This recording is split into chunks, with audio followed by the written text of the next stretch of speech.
When it comes to renting an apartment in Bangkok, there are many options you will come across with a quick Google search. While it's not difficult to find a property, finding the right one can take you more than 2 weeks. This video is going to help you cut that 2-week-long search down to 2 days.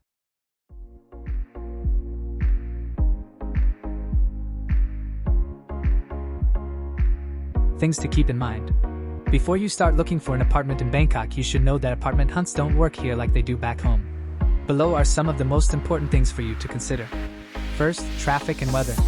Traffic jams and hot, humid weather make traveling around Bangkok a slow and often wet experience.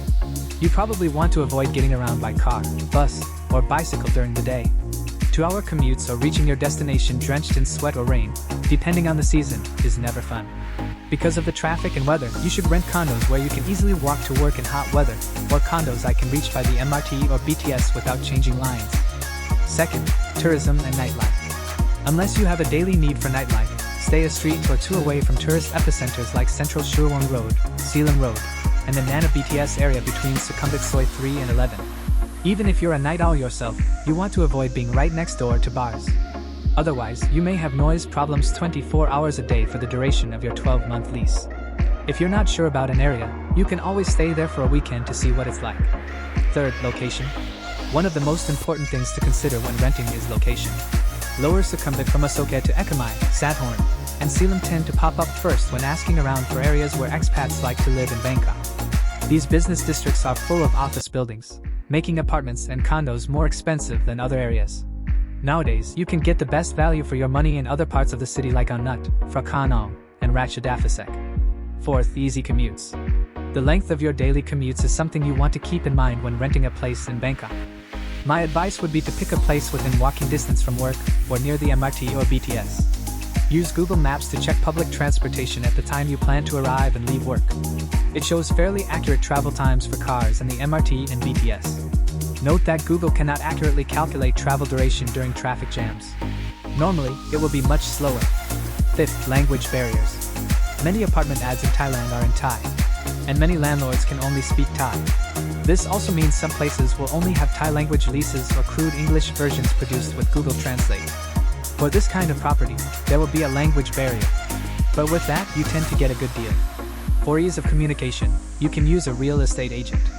Many of them deal with expats specifically and can speak English fluently. However, the deal you get might not be as good as dealing directly with a Thai landlord or with a Thai agent. Sixth, TM30. When you stay in Thailand, a property owner needs to inform the immigration office about your stay. This report is known as TM30. If you stay in a hotel will do that. If you rent a place, a landlord needs to do it for you. However, this regulation isn't known to all Thai landlords. If they rarely deal with expats, they may not be aware of it at all. Even if they are aware, there is a chance that you need to do it yourself by asking your landlord. How much does it cost to rent an apartment in Bangkok? Rental prices in Bangkok range from 4,000 baht a month for a dorm-like room to 500,000 baht a month for a penthouse duplex in a trendy neighborhood. In general, many single expats pay around 15,000 baht a month for rent, not including utilities, for a 30 to 40 square meter studio or a 1-bedroom condo inside the city that's close to a BTS station or MRT station. Couples or those needing more space will be paying usually around 35,000 a month for a 2-bedroom condo. You tend to get a lot of bang for your buck in Bangkok, since rentals usually come with swimming pools, saunas, gyms, and a security guard. If you rent a place without a swimming pool or gym, rent will be lower. Prices vary depending on a lot of factors, including, but not limited to, length of lease, quality of the neighborhood, proximity to an MRT or BTS station, extra facilities, square meterage, condition and age of the building. Rental types. You have many types of options when it comes to renting an apartment in Bangkok. Popular options include modern condominiums, old-style apartments, luxury condos, serviced apartments, houses and townhouses. First, modern condominiums. You can find a modern condominium starting at 10,000 baht a month. It's the most popular option so far. Facilities of the building can include a swimming pool and a gym. You can take a motorcycle to an MRT or BTS station or even walk to one if you don't mind the heat. These modern spaces are small, but they're nicely furnished. Short-term rentals are more likely to be offered, since occupancy rates don't tend to be as high. You'll pay a lot for the amount of space you're getting, but these condos are convenient. If you want something that was built recently and is within 200 meters from a BTS or MRT station, increase that price to at least 12,000 baht a month. Second, old-style apartments. You can find an older apartment that's at least a few hundred meters away from the MRT for less than 8,000 baht a month. The upside is that it offers a lot of space for your budget. But sometimes these apartments come with limited or no facilities. Depending on the specific offer, the air conditioner might be old, resulting in a higher electric bill. Third, luxury condos. Bangkok isn't short on high-end accommodations. Starting from 600 baht to 1,200 baht per square meter, you get everything from 40 to 400 square meters of space. Aside from high-end places like luxury hotels, many condo buildings have duplexes or penthouses on the top. Fourth, serviced and executive apartments. The definition of a serviced or executive apartment varies a bit in Bangkok. A large part seems to be based on whatever the copywriter of the website thought sounded good. As a general rule of thumb, these are places that can be rented monthly, are nicely furnished and offer regular cleaning, although that may be extra. Some places even offer room service by an in-house or nearby restaurant. Serviced apartments start at 22,000 baht a month and go up to 450,000 baht a month, though most of them range from 35,000 baht to 75,000 baht. Finally, houses and townhouses. Two often overlooked options for renters in Bangkok are houses and townhouses. Surprisingly, these can work out to be cheaper than apartments. You can also turn it into a home office. Houses in Bangkok have their own pros and cons. While you get more space in a house, it might not be as convenient as a condo. For example, houses are often in gated communities known as New Ban, which can be farther from the MRT or BTS. And if you find a house outside of a New Ban, like a renovated shop house, you will be exposed to a lot of street noise and there will be no security guard or building management to help with problems and package collection. How to find an apartment in Bangkok. Depending on your needs, you may find a rental property in Bangkok in 1 or 2 days. But sometimes it can take you months. You can walk around and look for one of the many condos and apartments available in Bangkok. It is a hit or miss. Walking helps you experience the area you want to live in. You'll know after a stroll through a neighborhood whether or not you want to live there. And when walking, you can also pop into an apartment and talk directly to the property manager or staff. But keep in mind not all staff can speak English. You can also often look at a few rooms without an appointment. We only know a few people who found rental properties by walking into buildings. Many people who spend days walking in an area of their choice still come up empty-handed. Real estate agents. Real estate agents make your life easier by doing all the hard work. It's free for you to use real estate agents as they get their commission from the landlord, which is usually 1 month rent per 1-year contract. After you give them your budget, requirements, and preferred location, they will give you a list of properties they have on hand. If you're in Thailand, they can take you to the apartment. If they find several in the same area, you can quickly and conveniently view a bunch of apartments in 1 day. Each real estate agent in Thailand has their own database of listings. So, if they don't have any properties you want, you should find other agents. To use a real estate agent, here are the 2 main requirements. Most agents prefer to work with a minimum 1-year contract. However, some may still be willing to work with a 6-month contract. Your budget should be at least 10,000 baht per month. Note that some agents may ask about your visa and work permit since they just want to make sure that you can rent in the long term. It's good to know that there's no license requirement so anyone can be a real estate agent in Thailand. Therefore, it's easy to find real estate agents here. You can find them everywhere from Facebook groups to property websites and networking events.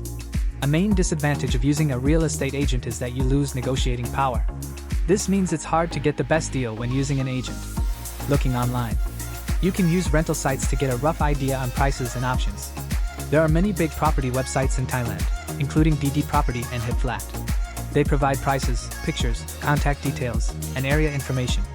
But a lot of listings from these sites are posted by real estate agents. You can search and compare rentals on each website without having to go to the building. Alternatively, you can ask any expat in Thailand Facebook group for a recommendation. But you should be wary of any information you get online. It could be misleading. Never sign a lease or book a rental property online before seeing it in person. Rental contract. Thailand doesn't have a Landlord-Tenant Act, which means that you won't find the tenant rights you're used to back home in leases in Thailand. While it isn't always necessary, if you would like to play it safe with your lease, you can ask a lawyer to review it for you.